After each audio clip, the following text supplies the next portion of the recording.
over the years, I have come as an individual to associate the name Biafra with Sobu, unending struggle, both informed and uninformed. We are the only itinerant people in the world, anywhere in the world, that I can remember that has a neglected homeland. One of the ways to kill them, I can tell you for free that anybody who has said or who is saying that the ESN or IPOB, if not for the activity that what happened in Benue would have happened in the Southeast, the person is a beast and a liar.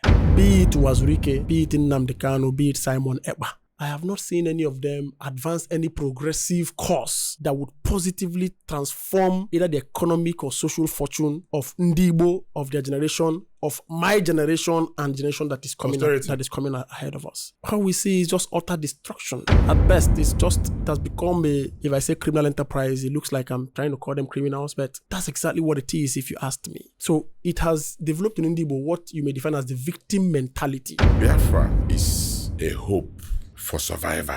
As Ndigbo, we are super marginalized. Or one of the injuries on us due to Biafra. Biafra bụ Ndigbo mee ya. And maka ife mai ka iji wee gbaje dia. At the time, we had no hope to survive except that Ojukwu took it upon himself and declared Biafra. Whether it was a blunder or not, it was the spur of the moment. Ndigbo, for the hope of survival, encouraged and championed Biafra. Marginalization is a social fact. It exists even in the most egalitarian society. Just like crime, it is commensal to human nature. Onwe BJ, an uneven distribution of resources or opportunity or even life itself. I am Igbo, Abrom Biafra.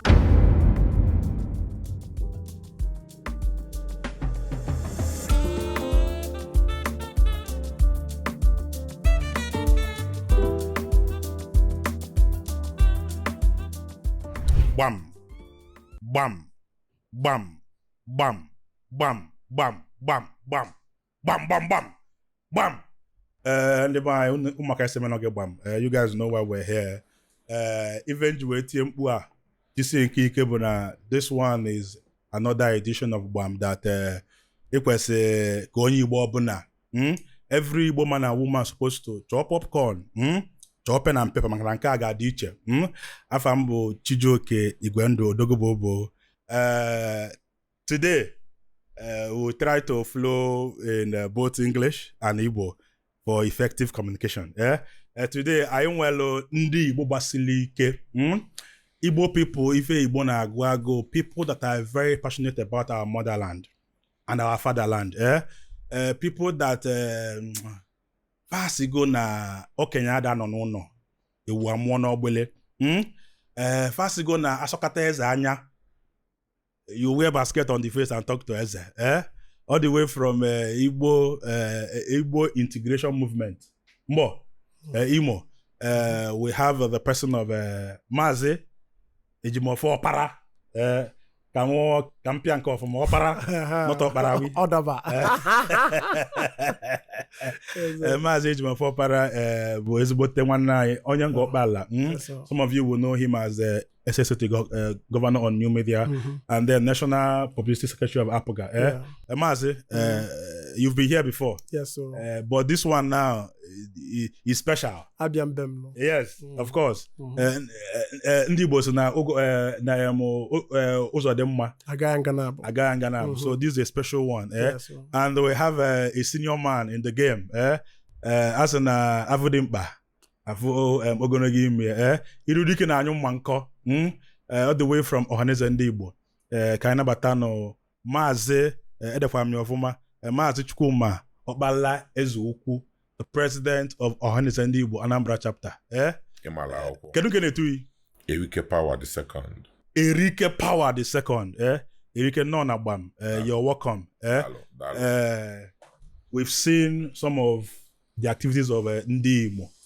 Ndigbo Abrokwa Imo State, no Igbo integration movement. We've seen some of the things you guys are saying about the Biafran struggle. You know, we've a lot of you have been vocal. Na una joke even eme. I know skwana Igbo. So Gbam deemed it fit to say they're good in Gbam. Can you collaborate? Can you tell no who ono? Because some of us were at the age of the people like Ojukwu them when they were doing their thing. So what are we going to tell our children? Naime, mgbe ife a na-eme. I will start from Isedo. Isedo. When you hear Biafra, what comes to your mind? Whenever you hear Biafra. Well, yaboku sekulike, but I will try as much as possible. Because Gbam. Yes. And when you cook with the Yes. you know, when I hear Biafra, I must not go one or two texts about this whole Biafra thing. Mm-hmm. One is that I won't be for Eden a Biafra boku Igbo. You know, I would know Okumbite. I don't know. I won't be for nas na ya boku Igbo. Ya for the dialect Igbo Ebosi. So at best, there's no some foreign adaptation. Okay. You know, to define a space, a geographical space of persons ethnically known as Ndigbo. Okay. You know, so, and of course, that effort predates some of us because I'm by 1967, okay, a declare and all those things. I can't remember. You know, so any na kokita na abo either high no nante ko yago na akwụkwọ. You know, so but for me, beyond the literary connotations about Biafra and Iveku, Yemecha Biafra, Yekpatoji, where behind the force and all that, over the years, I have come as an individual to associate the name Biafra with Sobu. You know, endless struggle, unending struggle, you know, both informed and uninformed. Because in the course of this, trying to establish or situate Biafra or find a meaning to Biafra, Ndigbo anyị lose gife. But in terms of human and in terms of you know, material, you know, we've lost some of our best brains, you know, Mandengo Naga, which of course later was defined as almost needless. And over the years, it has continued to resurge like a tumor, not properly handled. Treated. You know, so, and the fact is that it's looking like in our time, Obulugo, a carcinogenic stuff that has metastasized. Yeah, so Obiago Deko Chozie Basazi. And it's not only a problem, but it's also threatening a generation of Ndigbo. So when you mention the word Biafra, for me, I've just told you, the first thing that comes to my mind is Nsobu. Endless troubles, you know, endless troubles. And it's not something personally I want to associate with in the context. Ejiwele Atriaketa. You know, understand me. In the context, Ejiwele Atriaketa is not something me personally wants to identify with. Maybe in the course of our conversation, why? Okay. Identify with or, you know, and how I think it should be. Irike Power, I know that you represent a body by the virtue of your presence. Enwe oyeviri omarona enwe here represent. But I beg you to speak to us as an Igbo man, because somebody said that he was Igbo before he became anything. So I'll plead to you. I'm on the diplomatic, but let me try. When you hear Biafra to you, what comes to your mind? Go ahead. Dalo, dịka onye Igbo mbụ, amụrụ m mee m ka nghọta na mbụ onye Biafra. Yes. Biafra to me, maka since amụ m mbụrụ onye Igbo, eme m nghọta na mbụ onye Biafra n'ime Nigeria. Mana ka anyị na-eto, anyị na-afụkwa ka o si aga, na-afụgasị ife gbasara ya, na-amụtakwa, na-etikwa na nke akọrọ anyị, ma nke anyị gụtara agụta. Olukwa anya m na-afụkwa na nghọta nke m, Biafra is a hope for survival. I don't want to continue calling it a struggle, because all hope na anyị ga-survive lele na-ebute struggle niile, agitation niile a na-akpọ Biafra. Ife butelu Biafra bụ an area, a geographical environment called Bight of Biafra. Ọ bụghị okwu Igbo dịka nwanne m si wee kwu, mana o nwere ife mere anyị nwa bụ ndị Igbo eji afụ anyị dịka ndị Biafra. In Nigeria, in the 60s, o nwere ka obodo si dị, wee gbuo ndị Igbo ka esi gbuo ndị Igbo, not just ndị Igbo, ndị Eastern Nigeria ka esi gbuo anyị n'ugwu. Agba mbọ ka eme ife kwesị ime, eje abụrị nwee nkata otu a ga-esi wee na-achị ka ụdị ife a hapụzi ịda na-eme. Abata kama a ga-eme ife ekwuru, ọ bụ na-emeli ife ọzọ, ife na-eme ka na-eme, ewe declarezie ka anyị gabazie elu onwe anyị, ewe chọba afa a ga-aba ndị side a, wee baa anyị afa Biafra. And since nji tobe na-ajụ ese na-agụtakwa, mụnwa enwego experience or encounter mụnwa na-afụ Biafra as Biafra abụghọ Biafra dị iche from ala Igbo. Ala Igbo dị iche from Biafra. Biafra ka ala Igbo, mana abịa ọ dịka ọsọsọ ndị Igbo bụ ndị Biafra due to ụdị afụfụ anyị tagolu maka nyabụ ife akpọrọ Biafra.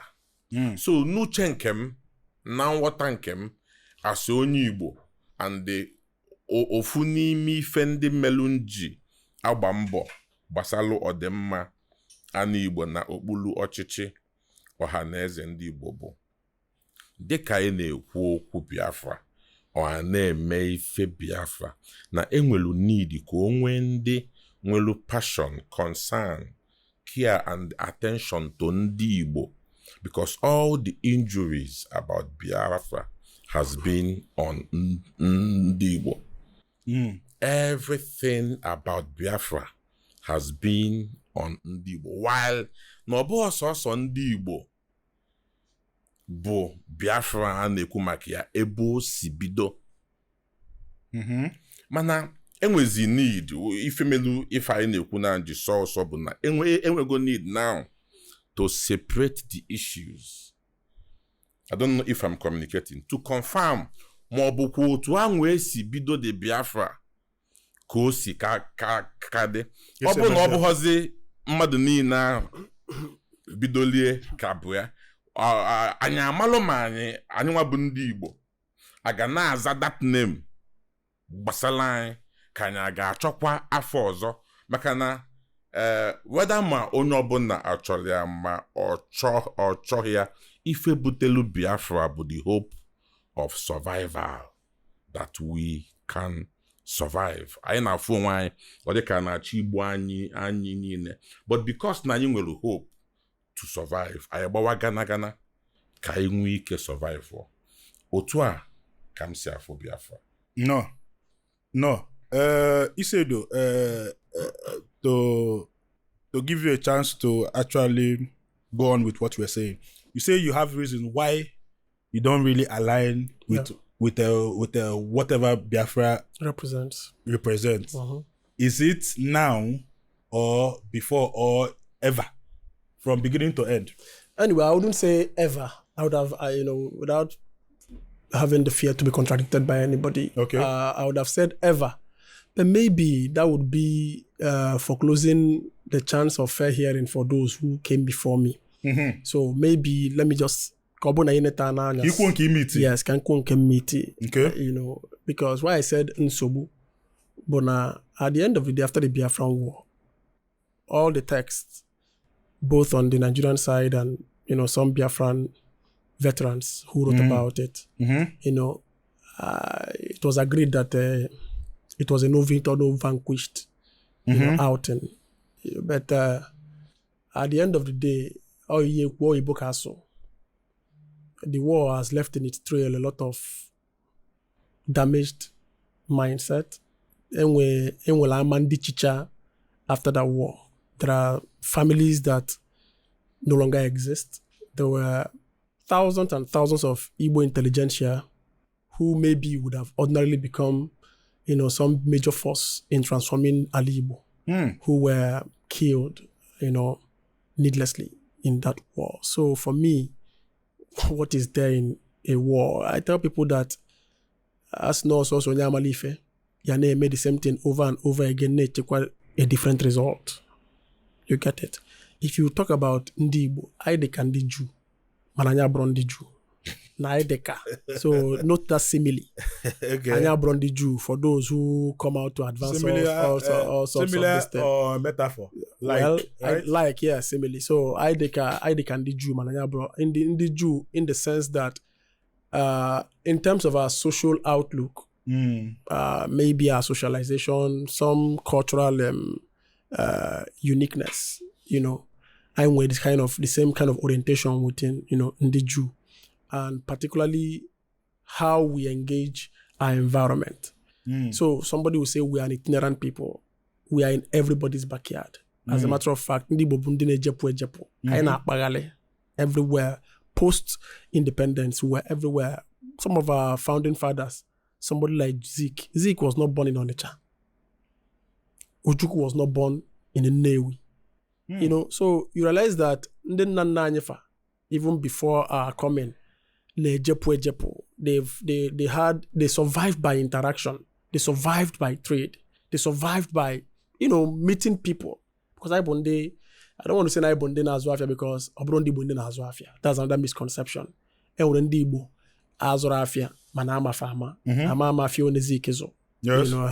So maybe because now we go trading, as part of the things everybody trades. Ndi Yoruba na Azụafia, ndi Hausa na Azụafia, everything na Azụafia. Maybe because we have a very ingenious way I see Menkan, which has become globally accepted as the Igbo apprenticeship system. Where we create our own competition. You train up your own competition, and by that way, you expand the capitalist chain. Maybe that's what makes us different from every other people in Azụafia. But uniquely, what is unique about us as Ndigbo, we love knowledge. We are very accommodating. We are very tolerant. And I am Obasadia, we treat that place as though by. So, but what we are experiencing maybe can also be, likened to what the Jews experienced after or during the Holocaust, when they had issues with the rest of Europe, and Hitler came after them and almost decimated the entire Jewish race and all that. So, but the difference between you and the Jews now was that they were solution-minded. Now, they have not in any way or in any form repeated that thing that made them susceptible to, whether you like calling marginalization or Holocaust or anything. They have become intentional with developing their homeland. That is why today you have the state of Israel, where any Jew, whatever he is in the world, can run back to and live life and accomplish himself to there. But when you now want to juxtapose that with a ya in a member as Ndigbo, anya habulugo ndị na-anyụ nsị ebe ha na-etinye isi. And that's why I say, for me, what Biafra has come to represent for me is nsogbu.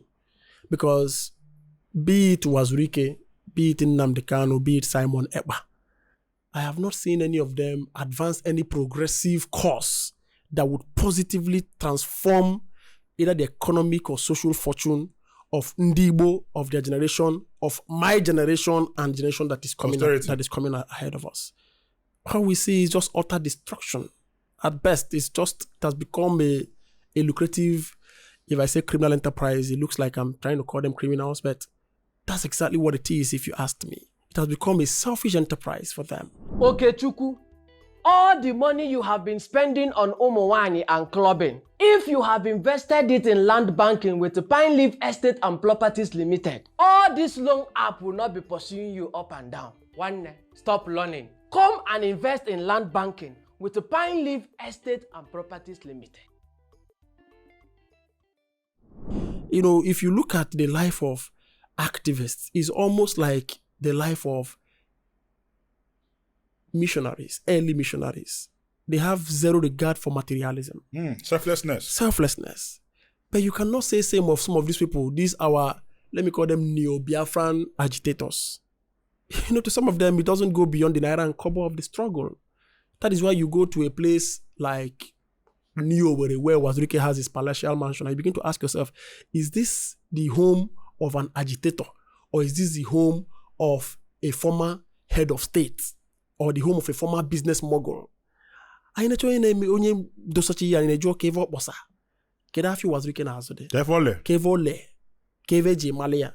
As no lawyer. Yes, as a lawyer, he's of the mold of Nedumoko, who you say, yes, made money from litigation, helping countries recover funds and all that. There's nothing to his name. Apart from Epota, you know, get people, brainwash them, raise funds from diaspora sources and local people, and you say you are agitating. Agitating for what?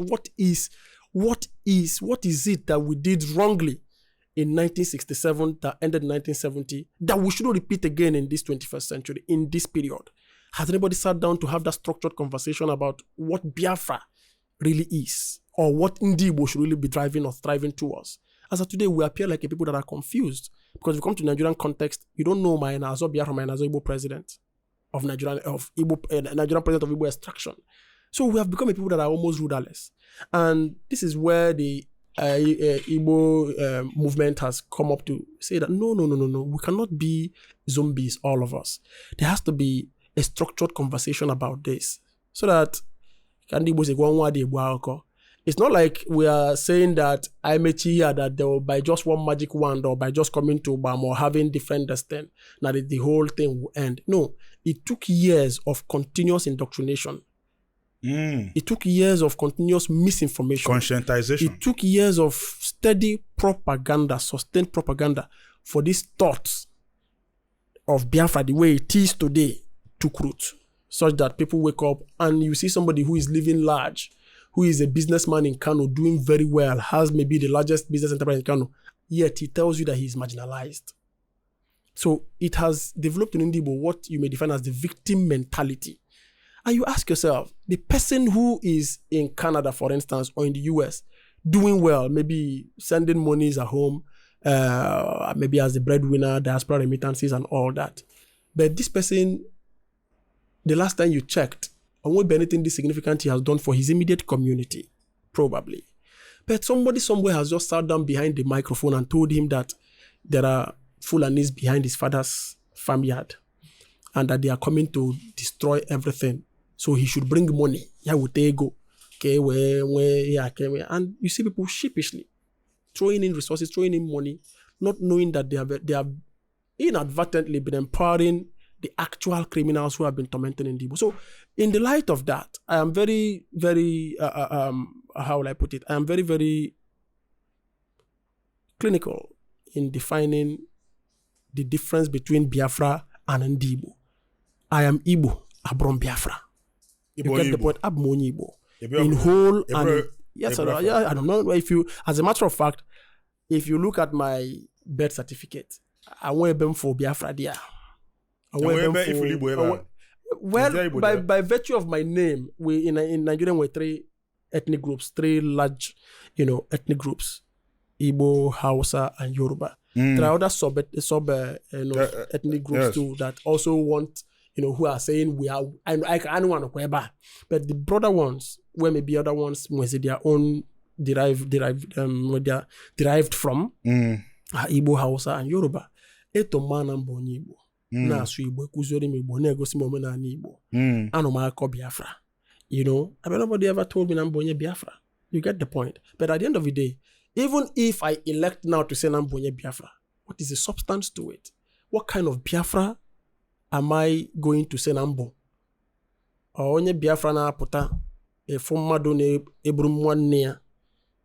I've said it that the struggle now has turned into a self-defeating initiative. What we are doing in the Southeast is like pointing the gun to our head and threatening the world.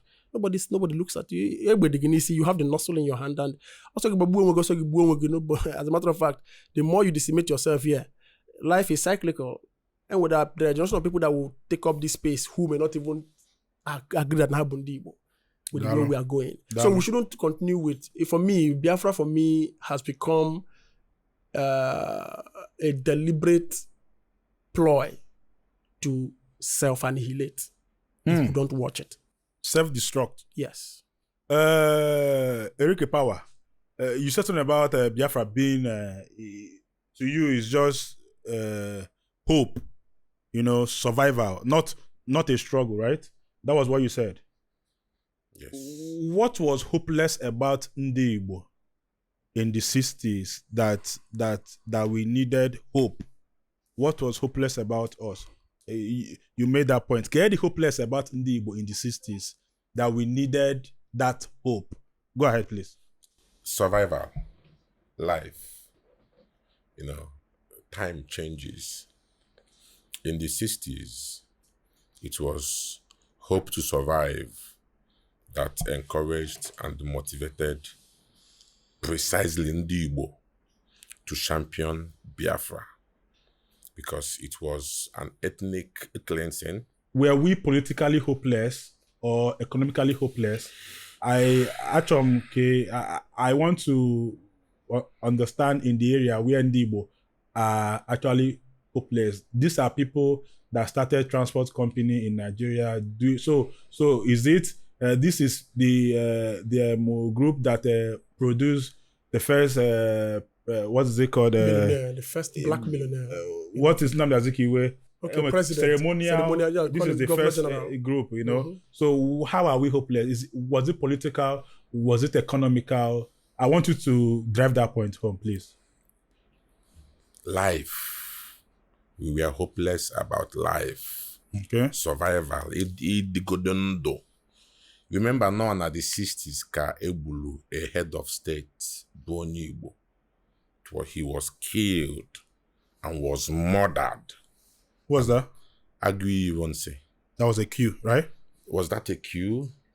Yeah, it was a coup. Because it was a counter coup, not even a coup. Counter coup. It was a counter coup. Okay. Because the in first the name coup, of a coup. Yeah. But he was intentionally killed as Igbo. And a program ensued.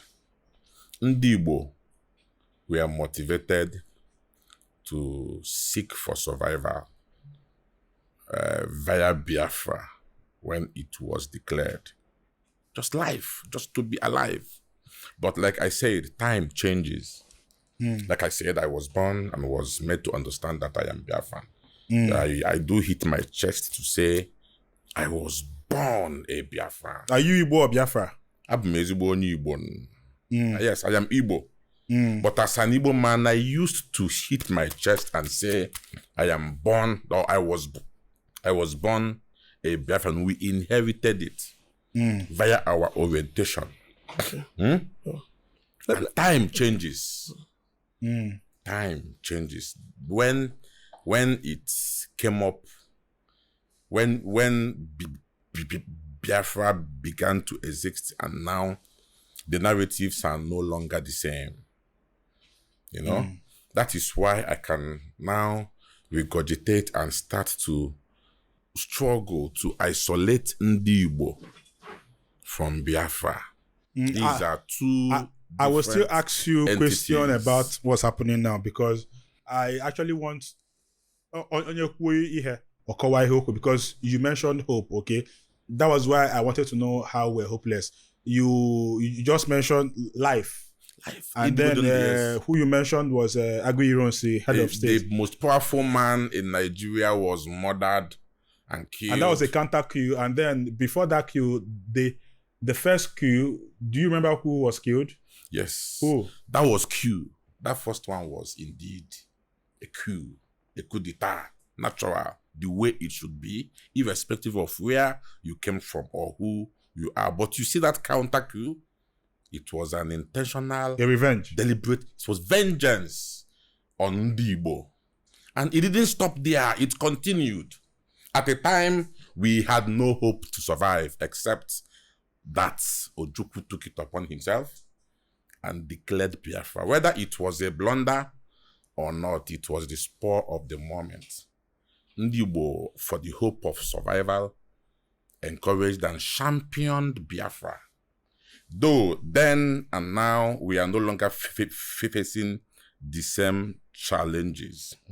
But I believe that the consequences of that time still has some little influence or impact on us of today, which is why we are here. Yes. Working so hard to change the narratives. Okay. But for us to be able to change the narratives, we must appreciate the reality. We must appreciate the reality. The present reality. We must, but from the past, even the past realities, the present and the future. Reality is real. Is the past still playing out now?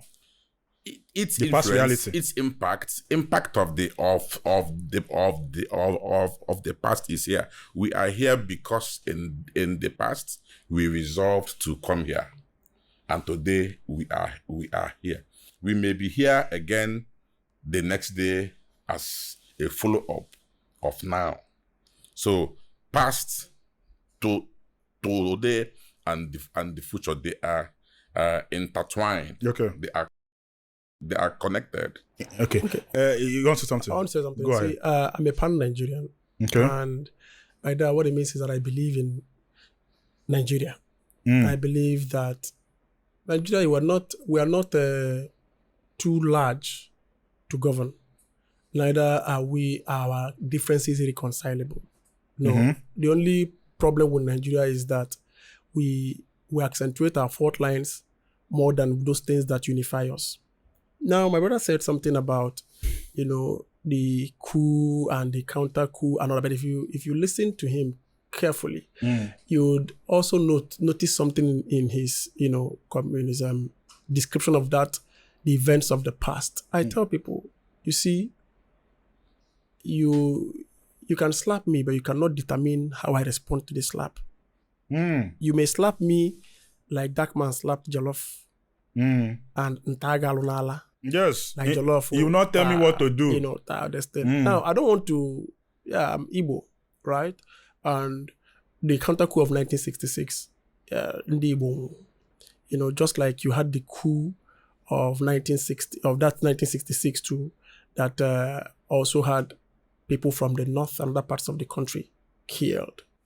Let me tell you, the way we hold tenaciously right now about Agu you don't see was killed, that is the same way an average northerner born today, now they indoctrinated now on the mpaghara anya bụ Tafawa Balewa. As a matter of fact, when Peter Obi came out 2023, one of the biggest news able to trend about in the north then, no Peter bu Tafawa Balewa. Hours later, Kabiazi, Kobawazi, no, Buloya. So you see that those kind of ethnic faults, but I don't want to call myself a politician, but I think it serves the political purpose when you begin to stoke those kinds of differences, because now this what happened in Nigeria of 1967 to 1970 is almost similar to what happened in Rwanda in 1993, 1994. Now, the one thing that has happened, but what makes Rwanda different from that of Nigeria, is that if you go to Rwanda today, you don't see a Tutsi or a Hutus telling you Nayabu a Tutsi or a Hutu. They simply tell you, I'm a Rwandan. As a matter of fact, I think it was my boss who told me when they went to the Governors Forum, had, I think, a retreat in Rwanda and all that. So they were in the vehicle and they were on the tour guide who was taking them around, showing them some historic places in Rwanda and all that. He narrated the story of the genocide in Rwanda and all the war and all that, how it evolved. So one of the governors now asked him, so are you a Tutsi or a Hutu? He said, no, I'm a Rwandan. So you see that from the ashes of their past, they have evolved a new identity. And that is why people like us who are pan-Nigerians have always continued to advocate that it is time for us to evolve a new identity from the ashes of our past, either as a country, Nigeria, or as Ndigbo. The question now is, Isi Igbo onye Igbo. What makes you onye Igbo? What Oyeputa neti Biafra agitation, and yet in the course of this so-called marginalization, either contrived or real, we still have Igbos who are doing so well in this space where we are marginalized.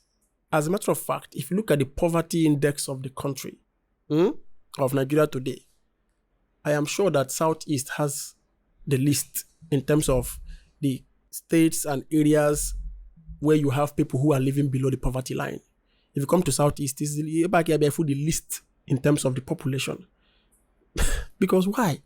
This is a region where you have in the Southeast, as of today, as of 2017, Governor Soludo quoted that we had over 11 million Igbos who were living outside the homeland. From 2017. Now, 2017 to now, if you want to do the population, you want to extrapolate and project, that figure should have increased by, say, 5%, or maybe 2.5 or so percent. But if let's use the list, if it has increased by 2.5%, that means currently you should be having close to 15, if not 17 million Igbos who live outside this space.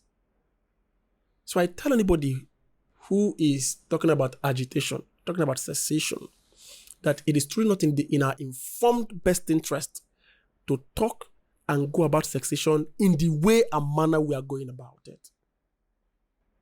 I said, like the Jews, we are a very itinerant people.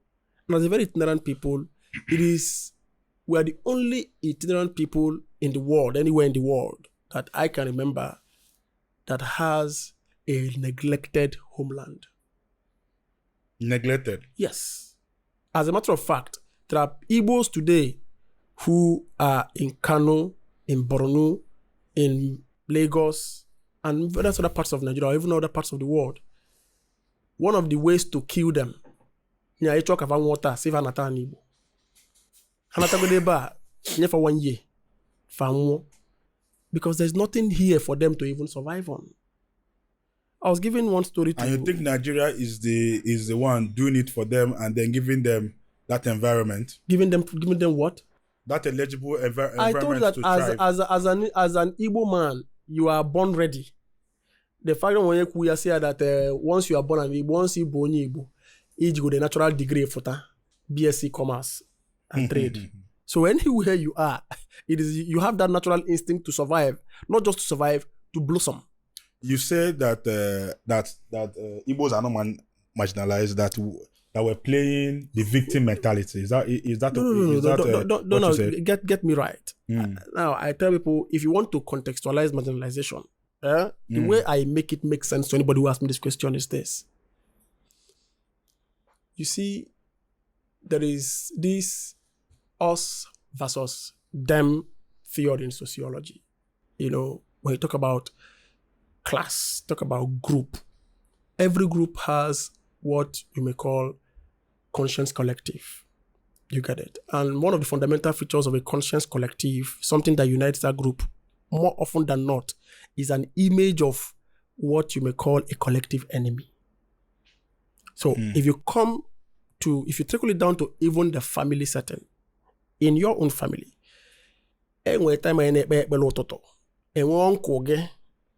mama gị ọpa gị eti isi tii na ekpele sikpe ekpele megide ike ya sikpe ekpele megide anya ọlala alọ ihe a na-eme eme and then na-apasị gị ị na-ejekwa ebe onye gị mbili aṅụ na ọ batakwa ebe a ịpụnye welo ọbụrụ katịgasị welo mmiri nsọ fesa n'oche ahụ ọ nọ na ya.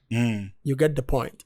Now, as a child, whether or not that your uncle has had any direct impact or touch or contact with you, you grow with that mindset that uncle ma buko on your jaw. So even with your parents being there, even when they are long dead and gone, I think but have you feel that your uncle they careful more. Because over time, you've been sensitized to see him as a family enemy. So marginalization is a social fact. It exists even in the most egalitarian society. Just like crime, it is commensal to human nature. Onwe BJ, an uneven distribution of resources or opportunity or even life itself. If you come to, I'm a sociologist, so I know exactly when I talk about conflict and intergroup relations, I know what I'm saying. But because of the opportunity disequilibrium between the both of you, by virtue of the fact that I'm in a certain family, in a certain class or estate, or they go to 5 years ahead of you, it's normal. Igbos, in this life, I tell people, because when you bring it down to ethnicity, you get it, you lose the focus, you lose the meat. And if we want to make it about ethnicity, I still tell you that we'll be the biggest loser. Show me one major investment of a core northerner in the southeast, Nabro Erano, Abro filling station. Show me. Or maybe about Ijekude behind a lay, behind a lay, my EU and the rest of it. Or Shanti. The day Igbo Pium, Fajoso, chocolate banana trailer also. But you go to Lekki, you go to Sabongeri, you go to New Panteka in Kaduna, you go to Abuja. Are you saying some that of these things, the Igbos are not marginalized, or what I am saying, that they are just crying wolf? No, I'm not saying they are. If I say they are crying wolf, it looks like marginalization does not exist. It exists, but it doesn't exist in the proportion that it's been. At best, it's been blown out of proportion. That's how I see it. It's been blown out of proportion because when you talk about marginalization, maybe if you say politically, which of course is just one spectrum of existence, because most of these things in Africa are about things that the political class orchestrates. Which is election Kitana will make everything possible to make you believe in him more than your opponent. It's not just one spectrum. Politics is what builds government, and then government decides policy. No. I get that bit. But what I want to tell you is that there are aspects of our life and humanity that beats politics. There are aspects of things that make us humans, that make us who we are, that no matter the level of politics you want to bring into it. For instance, if today now Nigeria is playing football with let me say Congo DR, nobody cares if Osimhen is a Yoruba name or a Hausa name or an Igbo name. What everybody looks out for is let Nigeria win. Are you getting the point? So no matter how much you want to bring in politics there, at that point, even the APC man is on the same page with you. Who Apaga or PDP? You get the point. So there are aspects of our lives that we must emphasize that gives us that conscience, that collective consciousness as a people.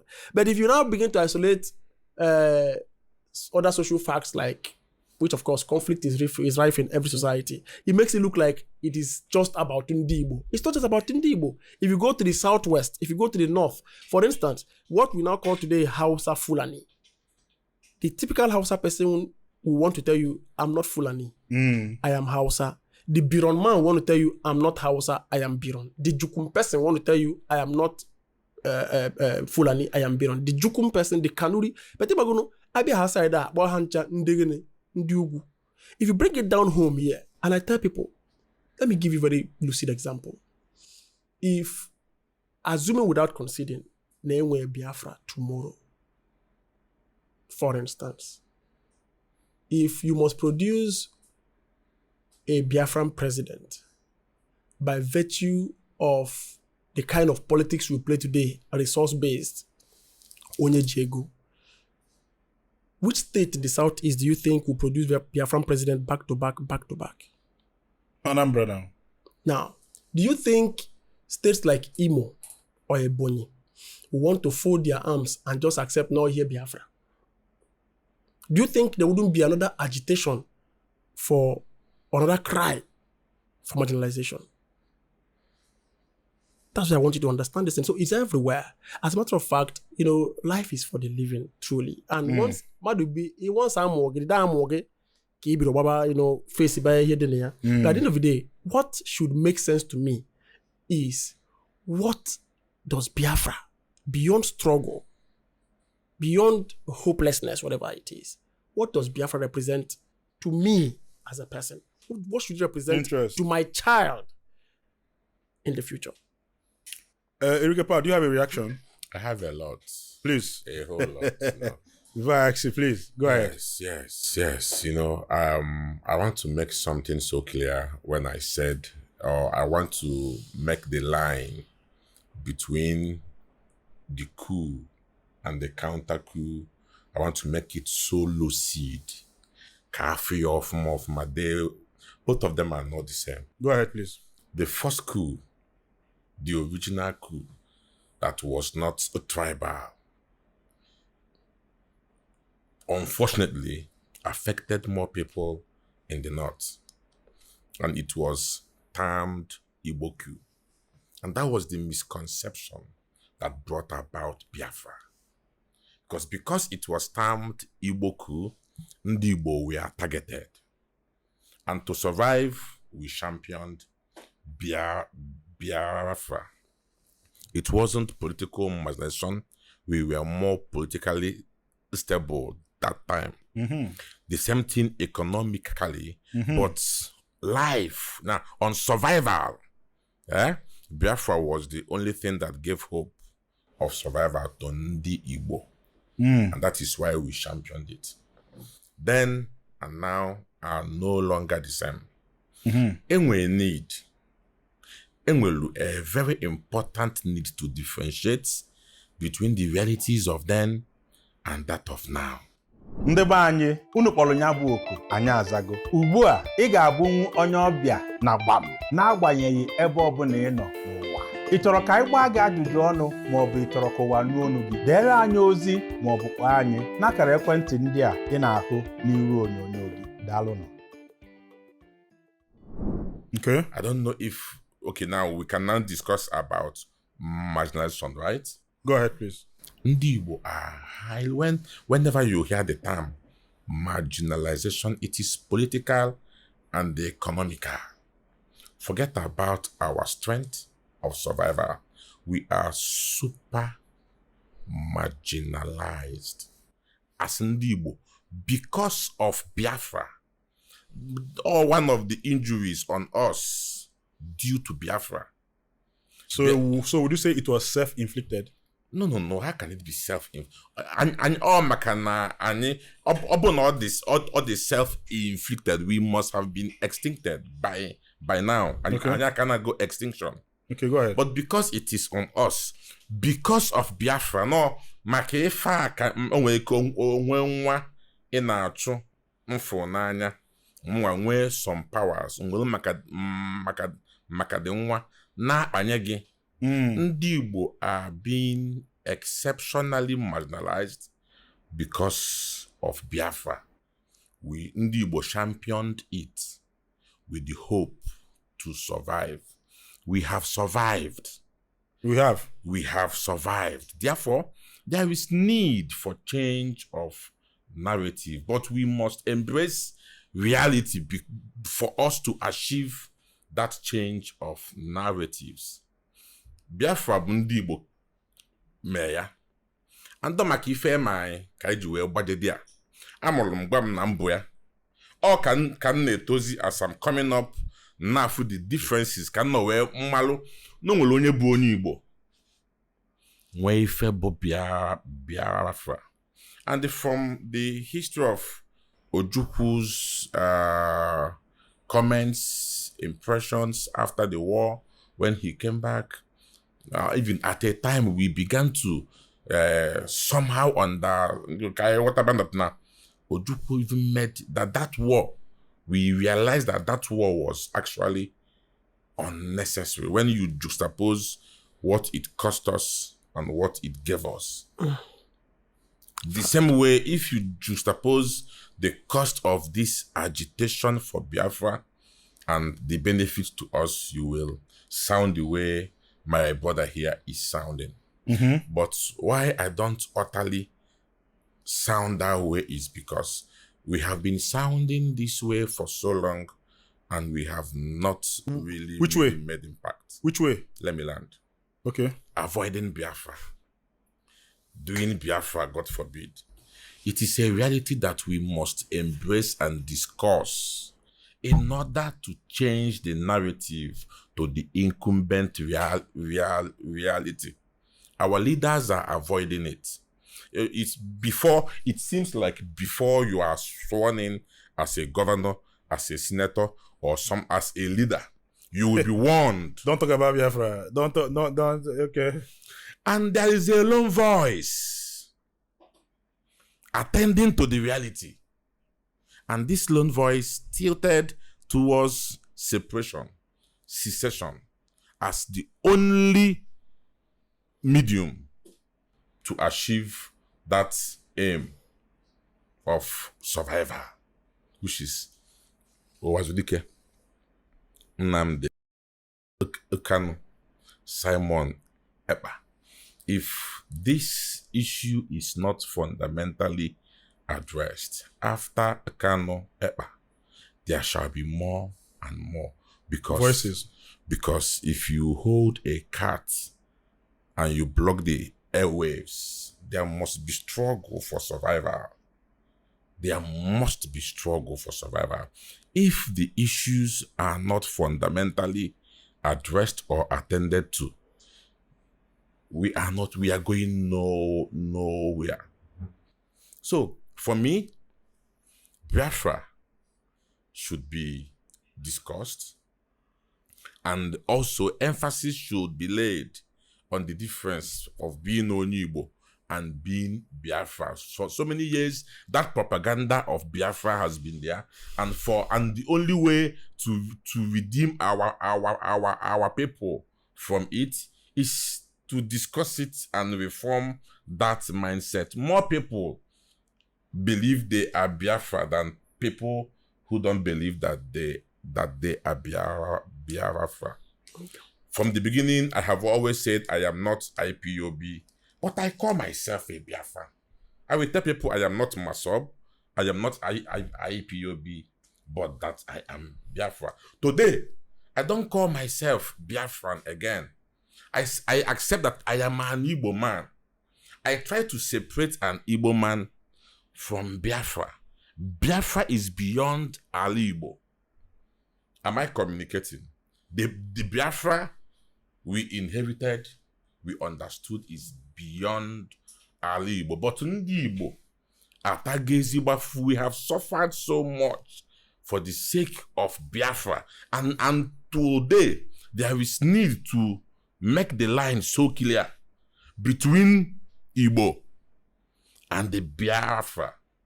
Ndewo. Why do you think Ndigbo why do you think Ndigbo Bionisi, just like you rightly said, when Biafra came, it was not just Ndigbo. You know, we have other areas, you know, south, you know, Delta people, Akwa Ibom people, Cross River, you know, just opposite with them now. Just like sit at home now, and it ends in Onitsha Bridge. It did not even cross to Asaba. Do you think Otua Ndigbo Swobulisi, like you rightly said, do you think it's still in order?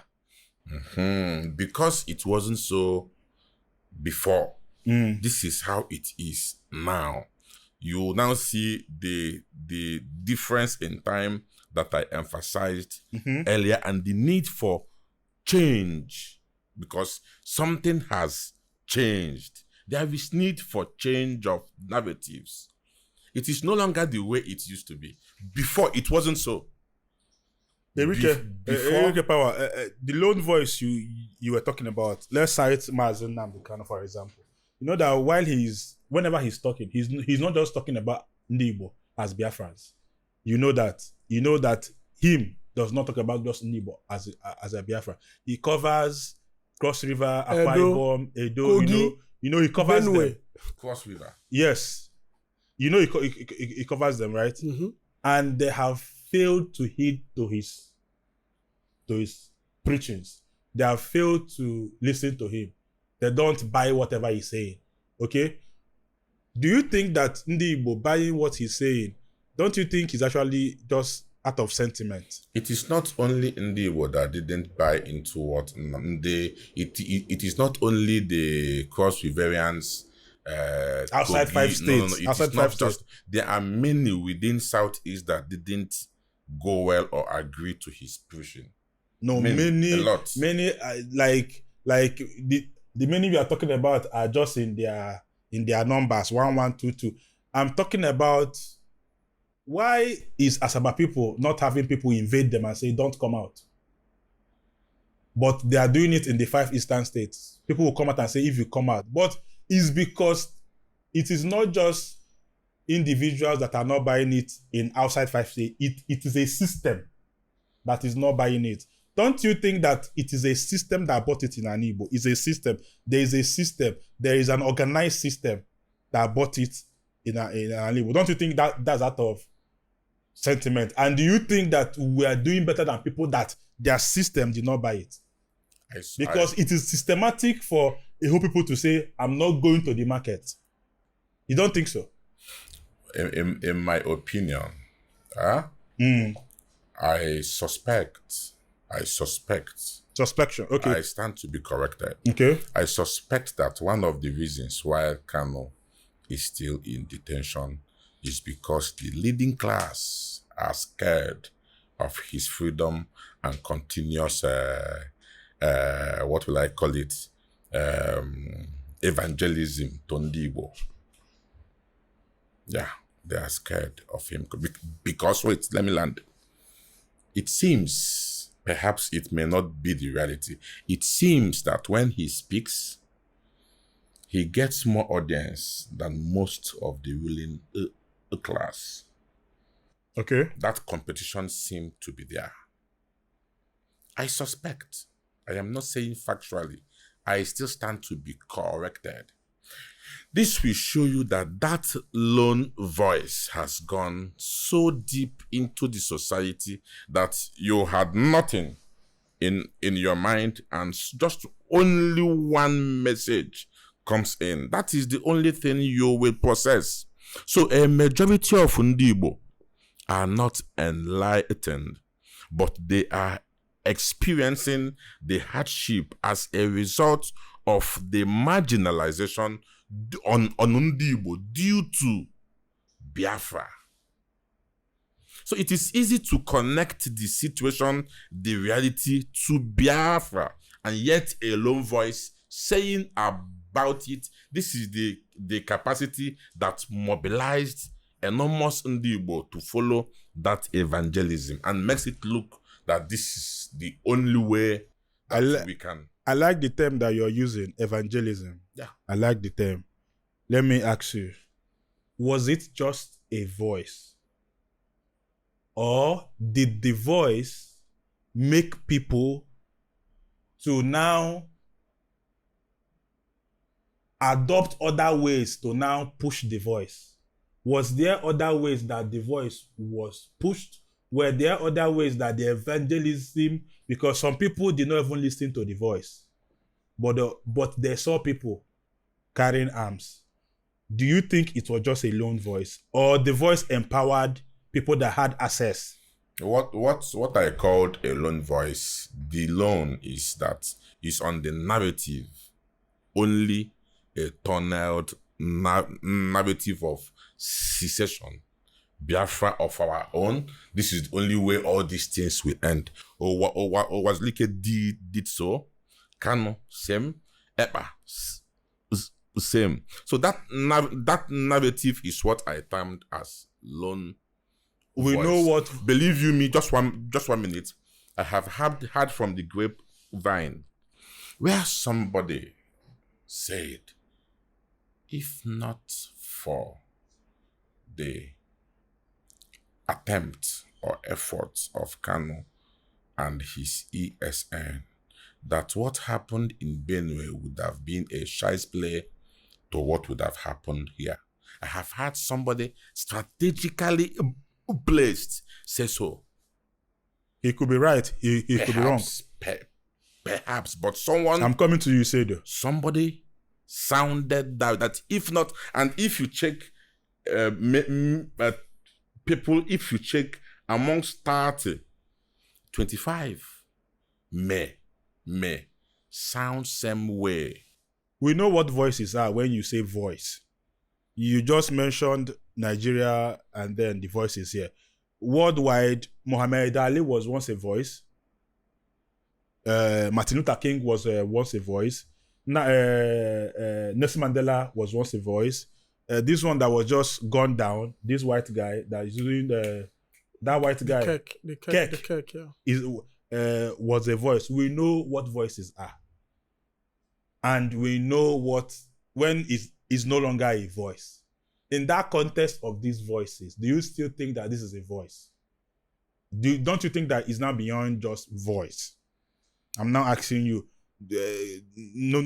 with what is happening now, do you think it's just a voice? You see, in the context of this edition, Nnamdi Kanu's voice and other voices of secession for Biafra was a lone voice. There were no counter narratives that could be saying what Isedo is saying now. All these were Okay. because people in position were avoiding it. Once it is Biafra, people will be like me. If not that this is Gbam, and that you urged me to be as natural as possible, I would be diplomatic. Yes. There are many things I wouldn't have uttered. Yes.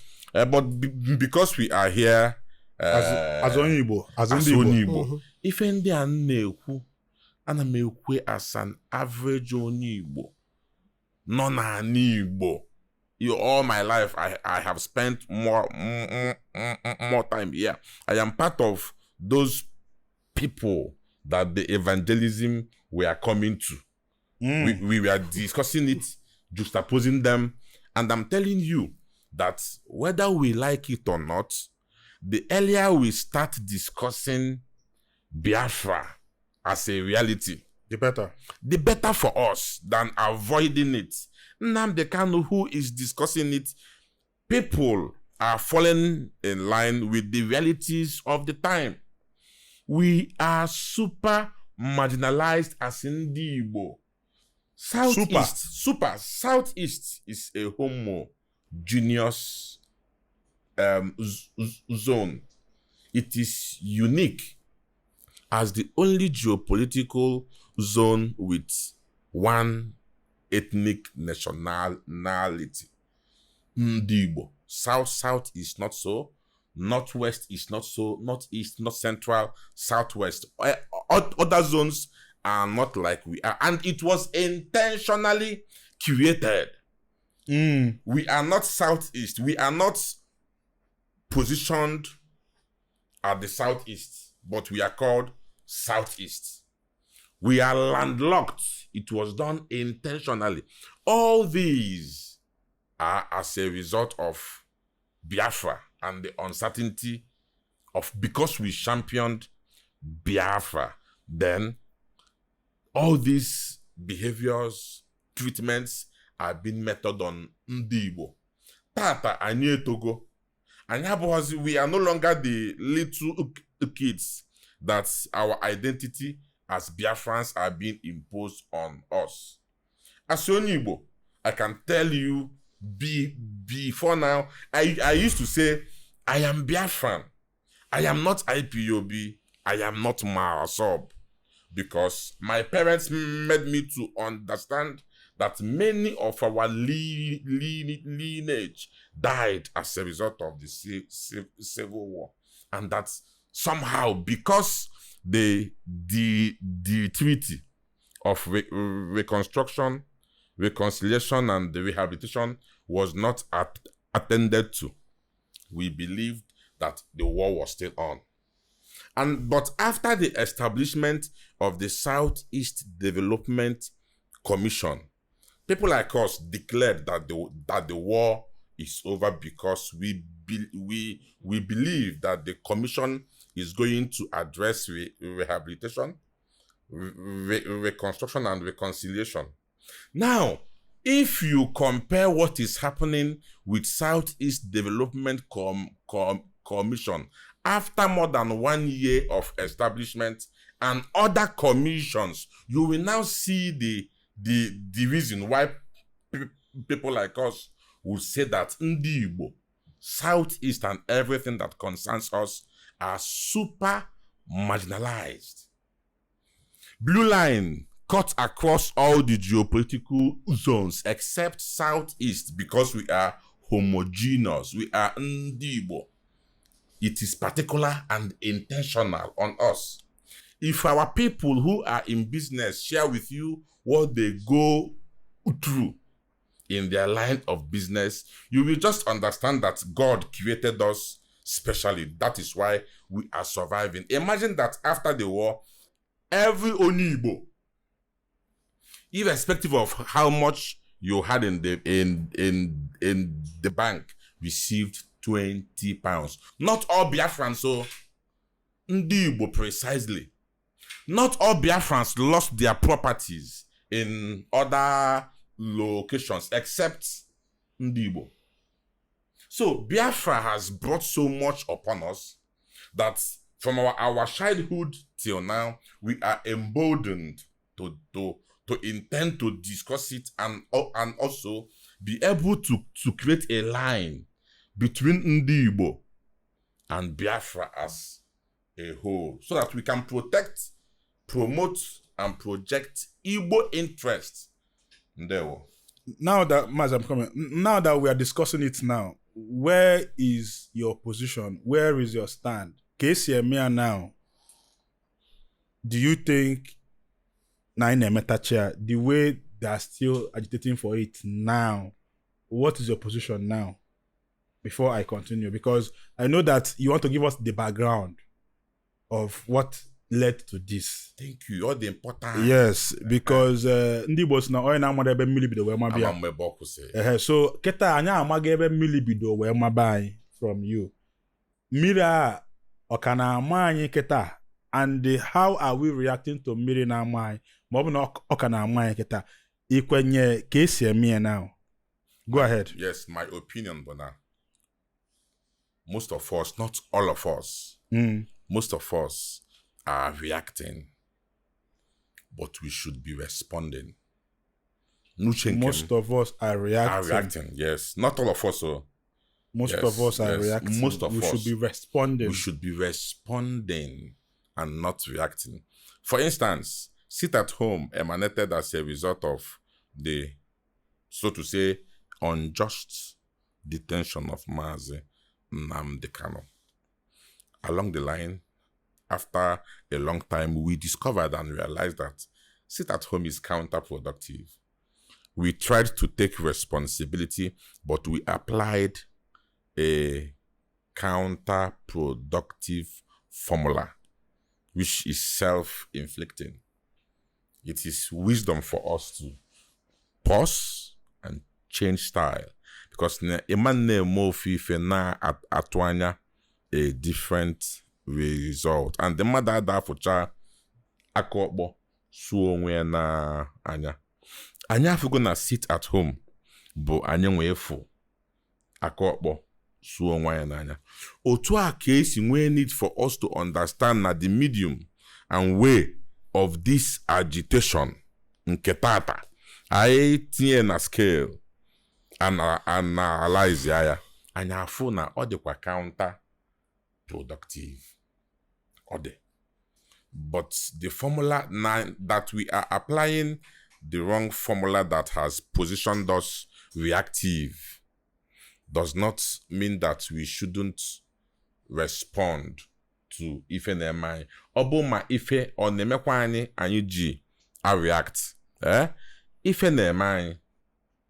Okay. Yes, if in a nutshell, we should be responding, and the formula age now Tibozo that didn't accommodate all. Makana formula, all are not involved, especially our elites and stakeholders.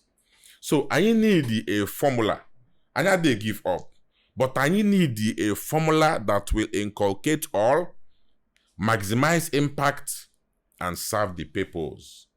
I want to make healthy living a culture in our society. Teta n'ụtụtụ mee exercise gị sweat, that sweat dị very important. Ịba na garden gị bele akwụkwọ nri sie nri, very natural food. Or ife your body need. Just nri ọbụla dị etu Chukwu si kee. Isedo. Who they on? Ukwe kali am no mana what is it? Okwu just say tom no mana either ways my stand is very clear. Now, like he rightly mentioned, from my stand, I look at things from the rational choice theory point of view. What's the cost-benefit analysis? If you look at the costs, what fighting for the so-called Biafra has, cost Ndigbo in the last 50 years, and you look at the benefit, it's an uneven scale. We are at a huge loss.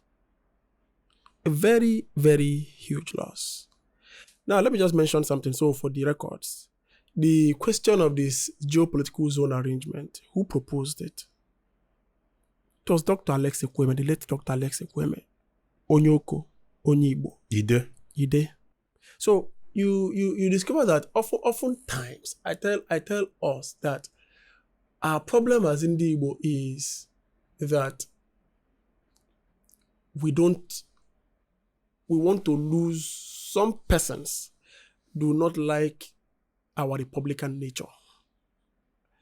Democracy, in my own estimation, must not an Igbo Kobido. Warrant chiefs. I'm not a warrant chief. The Igbo pre-colonial arrangement believes that Nenwele Obi Nwewe Mpuke. Now, before you want to get across to the various OBs, Ndigbo is COB, who will take the standpoint of their individual OB to the ama ewe banya ba. Now, before you run at the OB level, e will unkebu mpuke. Those that say na kesi amodobu na Igbo mbwabo iye nwe obaji nwekwa ọba mmadụ. So, agba ụba dị ya na ihe akụrụ akụ. Bakwa ụba na ihe enwe. So, afọ ụfọdụ oju ụmụ nwaanyị nọ, ụmụ nwaanyị ịtọ. O je weta ife. Ọ bịa ike ya. O keecha ndị nwaanyị sị ya je kere ụmụfa. Februnazie na mkpukeva kere ụmụfa. Isi nwaanyị ga-anọkwa. Enye nke ya. So you realize that there is always this bottom-top approach in the pre-colonial Igbo leadership style. And that makes collective living collective. It doesn't make it impository. But this latter-day Igbo leaders and majorly advocates of the so-called Biafra have no regard for the things that make us Ndigbo in the first place. Somebody sits down somewhere, eats some cheese melting or just coffee. Now, because the objects of socialization has significantly changed, somebody can just use the mass media and use it to, as a tube to inseminate millions of persons. And because you no longer have you get it, but the question now is when the buy na sina na asegere ngo yi na ebasala ane wan bane ma ho ge ekela ane bro chukwu na eke ane mana chingu yi is na nna ge gwa ge and in one yi like that's not nna ge gwa ge nkwa ya na yemego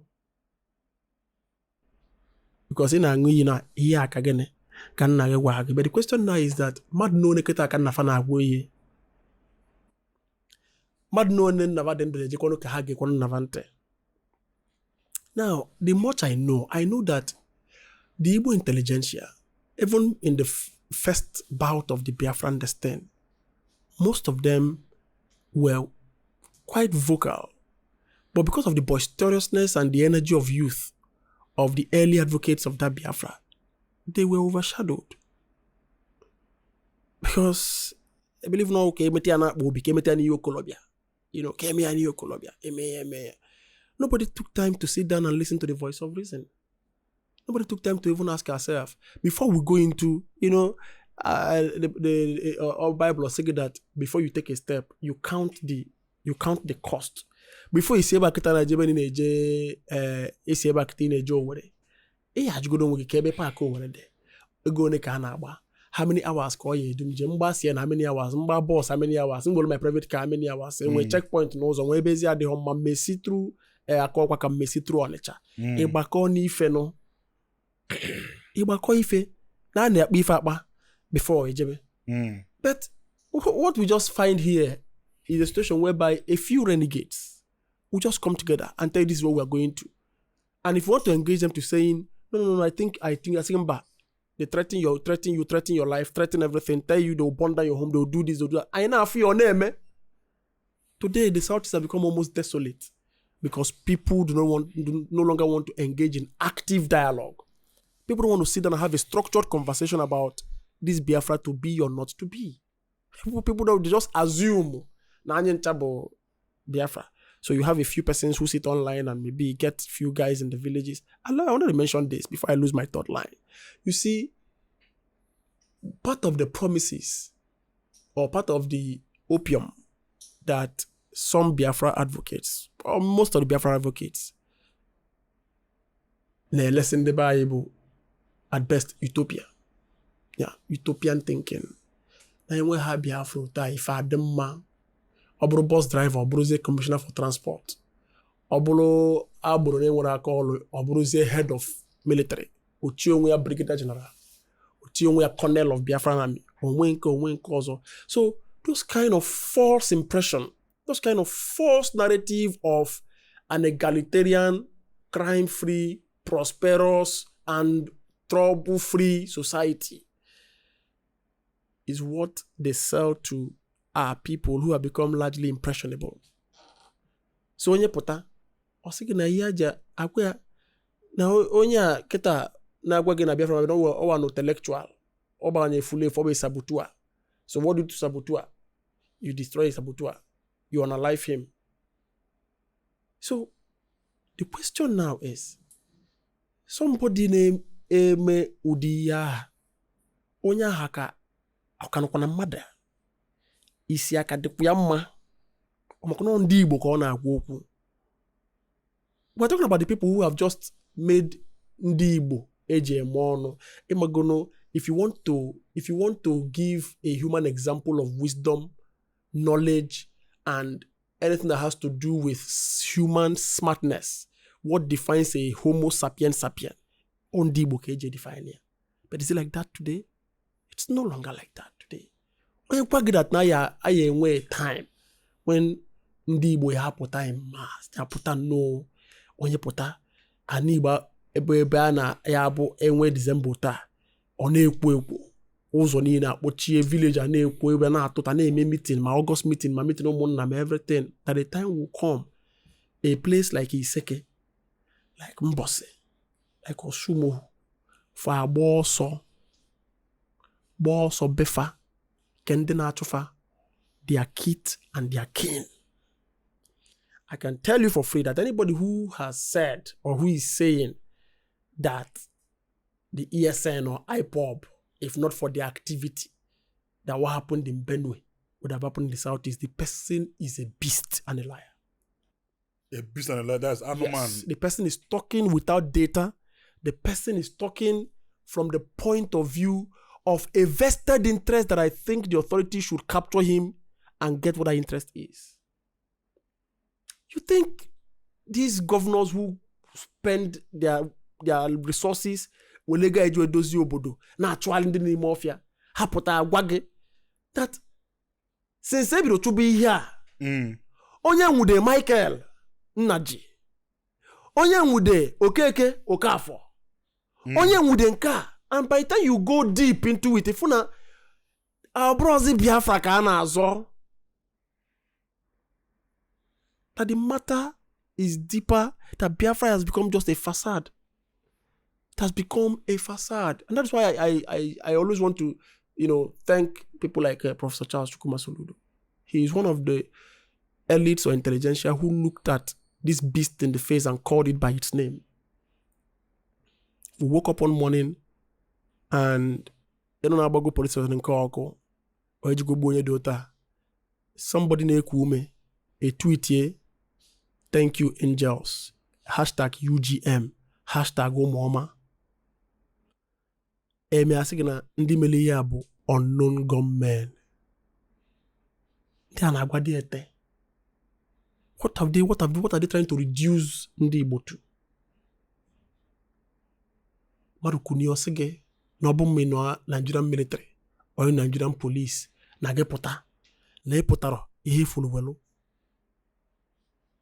Obo na ekura na enu onu. There are hardcore evidence.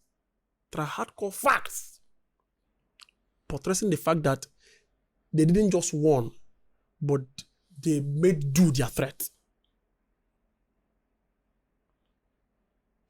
The army couple Ebu n'Imo State. Onwenke ebe onye Hausa n'imefa, onwenke ebe onye Yoruba n'imefa. Ndigbo. Obro Fulani bufa, obro Yoruba bufa, Ndigbo bufa. There are people around, both of the political class and the non-political class. Because I know maybe of politics. Because if I call maybe some former house members who were beheaded, they will listen for a bar ball. They'll say an Chisco Park Amich.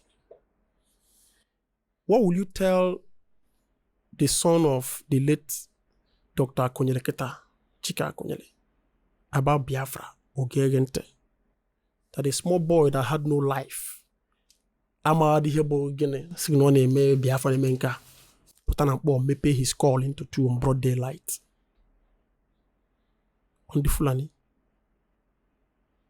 On the Yoruba. We need to think. As a matter of fact, I tell people that I know time before na gina ma be here opota Opara. Everything should be suspended. But all the kind of changes in our time that the blood of innocent Ndigbo ane waste. Marana say yes. See me be can no here no back is when what ya na cho. How can you tell me this? Like somebody, how could I, like when I say this, if not for the weight of office and for what we have come to represent today, I should use more stringent words against these people. Because what they are doing is to try to redefine the face of an entire people. What do you recommend? We've been speaking about the problem. Good. What is your recommendation? What I recommend? What do you prescribe? Good. Now, what I prescribe is quite simple, but also painstaking and maybe very...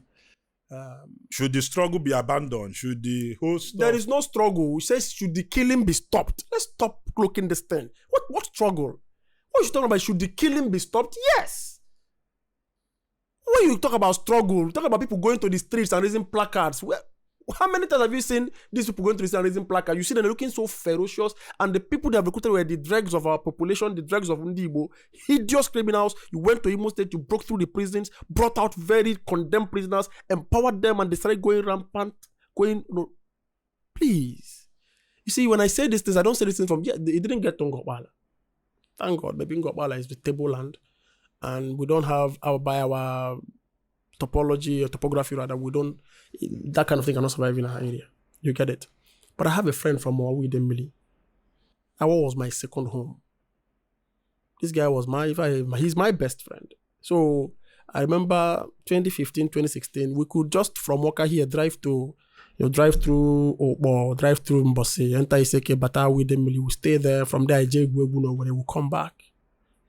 But from 2020 up until the mom died in 2022, we couldn't go for the mom's burial. Mama ya hota. Nde kpọrọ ya bụrụ Fulani na ụmụnne ya kpọrọ ya. Kampụ nke akpọ ya. And the guy happened then to be in the APC. Onwe nke oje in the APC je then, Buhari was the president then. So onwe ihe Osibanjo kpọ meeting. The guy went there. He posted the photo of Yana Osibanjo na Facebook. His own cousin called him and said, "Enough for no join go the zoo." Ya upuka photo before je gba be hoko. Obro Fulani kpọrọ ya. When his own cousin who is himself knows, I'm sure Ebon Okita now, he's answering the call of God. I'm telling you about Awidemili. My friend Izu's mother died 2022, we couldn't go for the burial. The dad died 2 years ago, we couldn't go for the burial. Izu couldn't step a foot. Izu, since 2020, Izu has not stepped a foot in his father's compound because he's been threatened by his own kinsmen in Awidemili. So anybody who's coming here to tell me about Fulani, you're just being, you're at best very, you're spitting on the grave of people. So the question now is, let's not do just the same way Governor Soludo came and unmasked them and said there's nothing unknown about these people. They are known. These people are your brothers, your sisters, your friends. They belong to a kindred, they belong to a village. They come from a town and community, so they are not unknown. Right? It's the same way as Ndigbo. We must now call this what it is. It is not a struggle. It is now terrorism. That's what it is. And one thing, if you have this conversation deeper with some of these guys, because I will engage them online every now and then, they will tell you that no so Igbo that we bodike. Oh, that's na atubo dike n'ogu na nna ya eburi ya megene eburi agafe na nna ya dika ha akpa ike na be ha isi na ibu dike jebe nya. You saw the way the Shiites did their protest when El Zakzaki was captured. Okay, it's atria. Unu kwako unu ejebe Abuja. Unu meche afia Abuja. Unu meche Wuse tu. Unu meche fa Wuse. Unu je Lagos. Unu meche afia Lagos. Amani budiki. Ijitasi anata survive. Wachoti yi na acho. Aibieba kwaro gaka. You saw how the Shiites took over the street of Abuja. They didn't go to Kaduna alone. If I joined Kaduna alone now, they left Kaduna, went to Abuja. Go. See, so here, are you agreeing with that term that guy was used, homegrown terrorists? That is it now. Oh, by no, that's what we should be calling it. Oh, that's what we should be calling it. This is what these people, especially our brothers in diaspora, these people who are looking for a reason to remain stowaways, to remain. In fact, they don't know that they are on asylum. Many of them are, but if they are no matter what, unknown to them, they are hammer. They think that somebody came to you in the early days of this their rubbish struggle, went to Igbo World Congress or whatever it is, and told that he needed arms. They asked him very, very pertinent questions. But yet, some persons went behind to ego, nyekuya. That fear, anwe, emecha kwa megini, me, yene utem ni yabo, millions of kita na amalokwe. In 2017, at Tudio Fodile's book review on the Biafran question, Soludo was the book reviewer. Go to YouTube and listen to that tape again. And after listening to that book review by Soludo, I just looked at him. I saw him. I said, "You are a prophet." Because what did he say? My brother rightly said that people don't talk about it. I said, no, just don't worry. Let us use them. Let's use them. By the time we do this, they're no longer fools now. They have seen that you're using them to negotiate for things in Abuja. Now they want to do it by themselves. Since they can't go to Abuja, you that is now the big man, you cannot come back to the southeast. So I think there is need. In the form of recommendation, my recommendation is that we have to have a structured conversation around this whole thing, this thing called Biafra, and decide the kind of Biafra we want. You get it? The kind of Biafra, I would look at the Biafra as an autarky. An autarky in the sense that we would have no business with anything called Nigeria. May as well anything, when we become like the 16th state of ECOWAS or something and we just exist on our own. We won't even belong to any national or bloc or any region, anything that Nigeria has to do. Nigeria won't only one shop na labo mechi anataba onecho anataba aba anataba owere anataba ibonye. So anything we have as Ndigbo should now be shut down in any part of Nigeria and brought back here. Or should we look at Biafra from the point of view where we would say to ourselves, like the Jews said, that anywhere we are, that we must build for ourselves a livable and prosperous homeland. A place where people can live, learn, enjoy, grow, and be happy. A place where, as at today, I tell you for free, I read in Unizik. I know some of my guys, I said it last time I was in Gbam, That time when my classmate yakpom today, same Kevin say no Oka. I say Oka, you still the Oka. You still the Oka. Lions Den. You can't say that to somebody who you know that again. Na Ikoyi. Imagine when I say where are you saying I'm in Lagos. You say you see the Lagos. Imagine that kind of question. Because everything the person needs to survive, from school to work to everything to one and everything, no dear na Lagos. So where after all, he's here, baby, he wants to go to the island. Oje Lekki or J Ikoyi or JVI, JB Holiday, yeah. You J Seychelles or J any other part of the world. He's almost the same thing as you. There is no incentive. There's no compelling reason why he wants to leave Lagos or why he wants to leave Abuja also. See, this is exactly the same thing that we should think about the Southeast. So that Nwamu today, or Fiayari Watana, where the life also outside this place. That should be our focus. And not this whole victim mentality where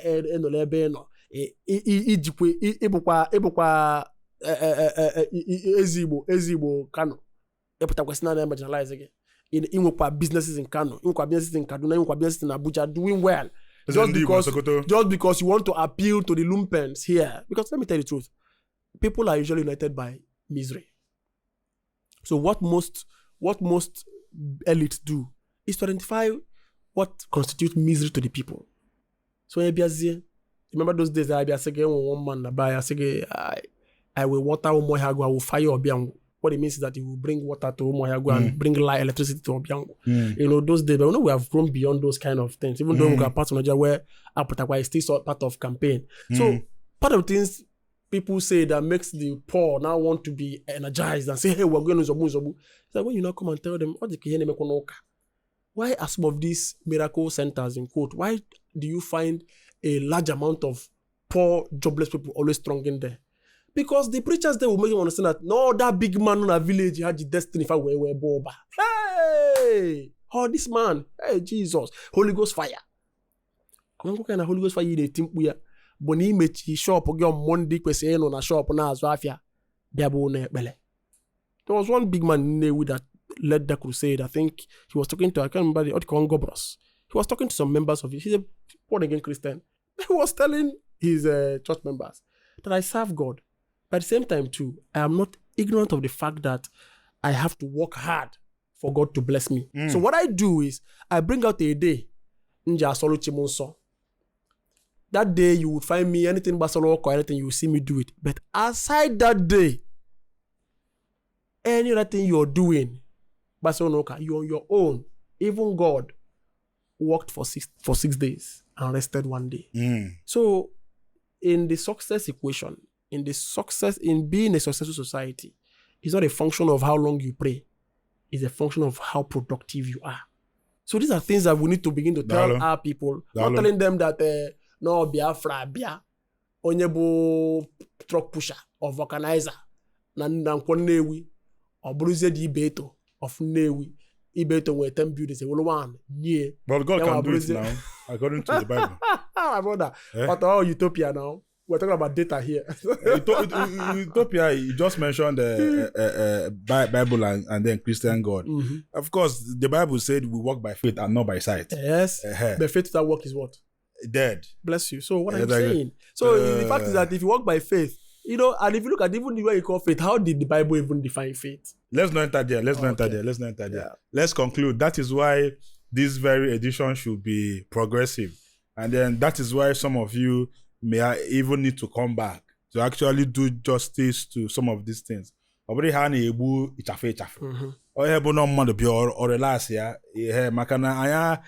these things, just like you said, when we're alone voice, and what something else that we actually go to or what I go. Erika Power, let me give you a chance to open a recommendation or very important before we conclude. What I go. Somehow our line, our thoughts align. It's just that you want to lay a background and a foundation as Igbo. Somehow you are not buying the way we are going about it this time around. Case where or them better. So let's stop saying we should. You say we should respond, not react. So can you tell us what way do we even respond? What do you mean by that responsiveness? what do we do and it will be a response and no more a reaction? Go ahead, please. Okay, Dalo, kill for now, water that now.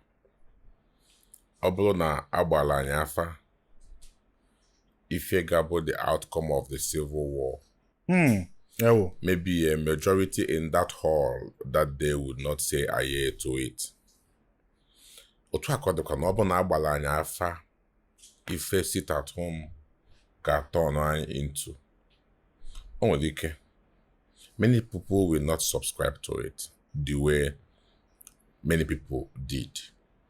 The same thing to nobo na no way case we foresee if you need now one them okay call safe now. Maybe nobody would have called anybody angel or had an opinion of Omoma or whatsoever. Manina yata. If no onye kilisia ife me na war, ona sound to this my brother see a sound. Ndi lilu, ndi iseke, ndi mbose, etc.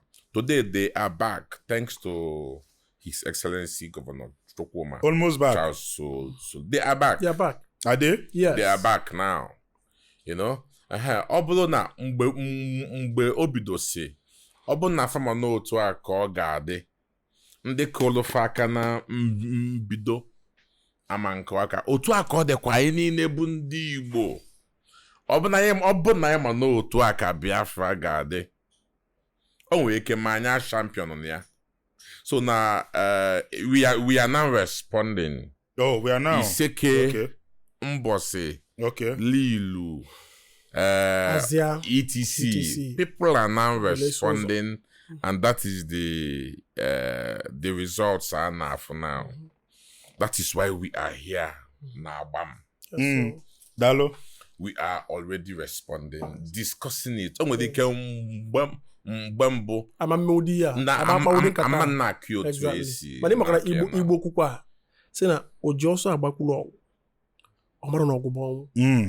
So, bro, I want to accept that there was palpable ignorance in our decision to either go to the war or accept sit at home or not define UGM for who they are.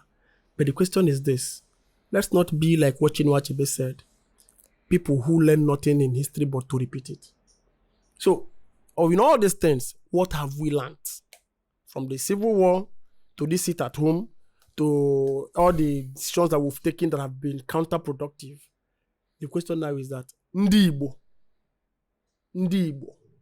what have we learned? Because to me, enwekwa history, enwekwa afaka history. Yes. You know, when you say afa, and then mgbe dibia gbangada wee gbaa dị afa, agbakwa dị afa, enkwa ndị ga-asị anya jee nọdụ ana.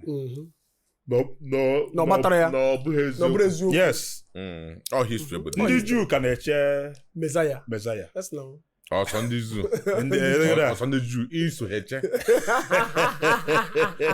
Onye ga na-eche Messiah. So like I was saying, go ahead, please.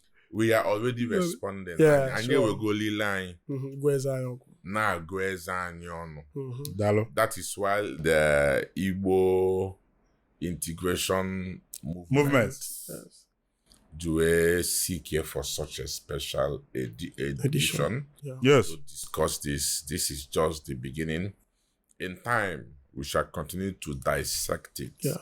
And in time as well, we shall profile. There's a lot to say. There's a lot to say. There's a lot to say. There's a lot to say. Our time is against us. If Very not, well. we would have done justice to a lot of conversations.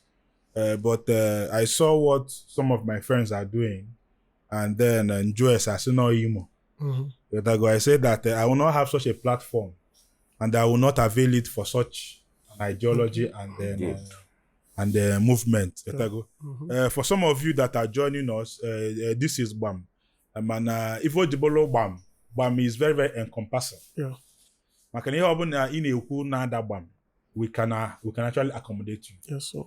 So some of you that are actually seeing us, expect more people like them, and even expect them to come back because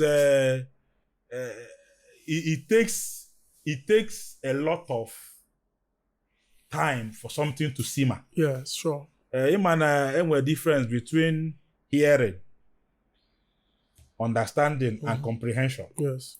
When you comprehend something, you have assimilated it. Or deba. Exactly. So kunyale chekwa na abia geta akwo ya once wa.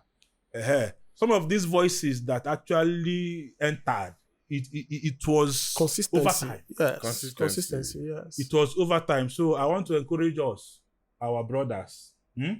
Even if some of you that are actually one of us that may actually buy into what we're saying here, or what we're saying here is making sense to you, but you need more conviction. You need us to actually be here and say it. You can actually cue in. Put in 1 or 2 words. Your comment can even go a long way. You want to go? Take the video to places that you know that needs to hear some of these things that we're saying. You can comment in any way you can, any capacity, so that some of our brothers will be available to say some of these things. Okay? Afam Bochijoke Igwendo, ana m ekene Mazi Ejimofor Opara, Isi Edo, the good-headed man from Okpala. Yes, sir.